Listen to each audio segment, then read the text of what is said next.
Hey everyone, and welcome to RUBIN'S Mind Lab, where we break down the latest research into what it really means.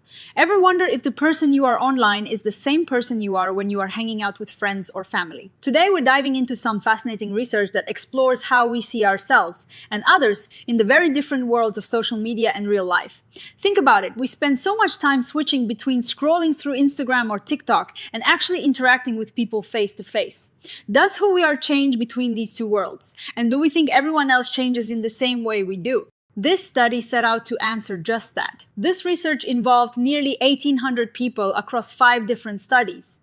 Imagine this as a massive psychological detective mission. They wanted to figure out if our personality traits, when we think about them on social media versus offline, are different from how we see those same traits in other people. Basically, are we all just one consistent person? Or does our environment, especially the digital one, make us act and appear differently? So, how did they tackle this big question? Well, they looked at what psychologists call the Big 5 personality traits.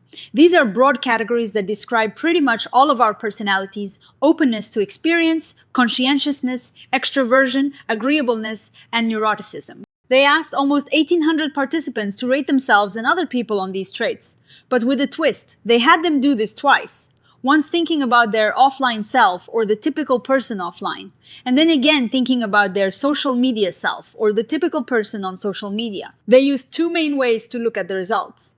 First, they checked something called profile agreement.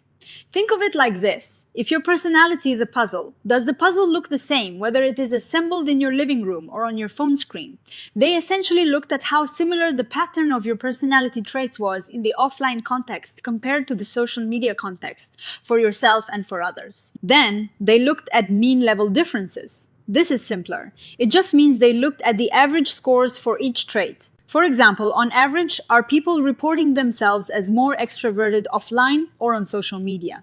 And critically, they compared these averages for themselves versus for others. Now, for the exciting part, what did they find? When it came to how similar people saw their own personality across context, they found a pretty strong connection. Whether it was themselves or their close friends, people tended to see a similar pattern of traits in both offline and social media worlds. It is like they believed they were pretty much the same person, regardless of the setting. But here is where it gets really interesting. When they looked at how people perceived the typical person, things changed. The pattern of traits for the typical person seemed to shift more between offline and social media compared to how people saw themselves. It suggests we don't necessarily think everyone else experiences these contextual shifts in the same way we do. Let's dig into those average scores. For themselves, people generally reported being lower on most Big 5 traits when thinking about social media compared to offline.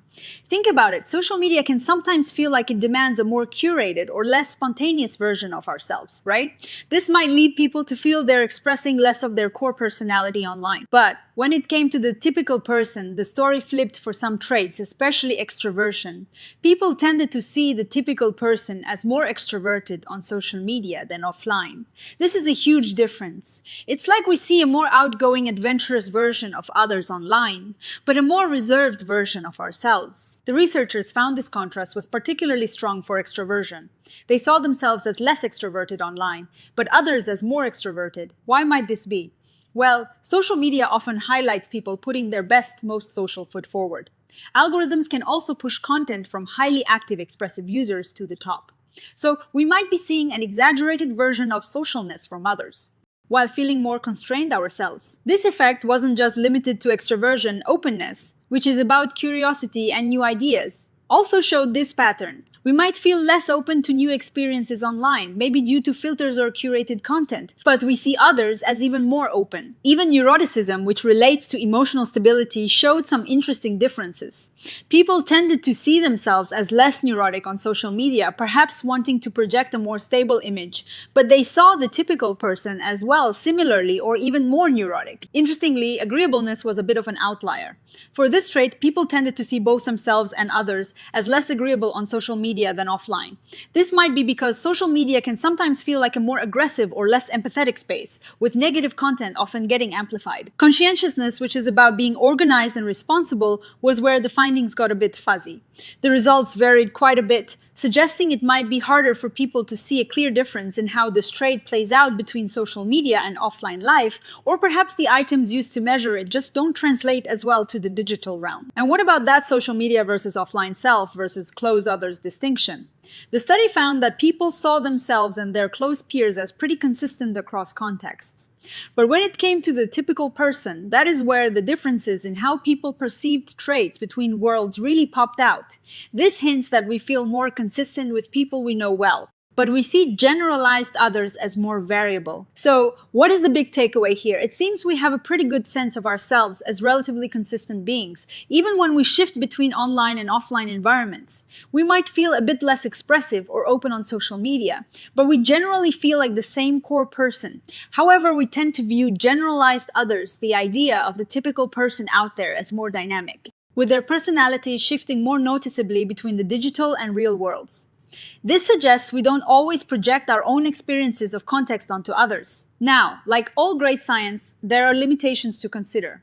The researchers rightly pointed out that their participants were mostly from Western backgrounds, so these findings might not apply everywhere in the world. They also looked at social media and offline as big, broad categories, but didn't specifically look at different social media platforms like TikTok versus LinkedIn, or different kinds of offline situations. And of course, the Big Five is just one way to think about personality. There are other complex layers to who we are. Despite these points, the study offers some really valuable insights. It reminds us that context matters, and how we perceive ourselves and others can change depending on our environment. It also highlights a potential disconnect in how we see ourselves versus how we see the wider world, especially when it comes to our online lives. This could explain why we might be surprised by certain online behaviors or trends, as our perceptions of others on social media might be based on a different playbook than our own. It's a great example of how personality psychology can help us understand our increasingly digital world. I find this research really compelling because it speaks to that common experience of feeling like we're putting on a different version of ourselves or seeing different versions of others online.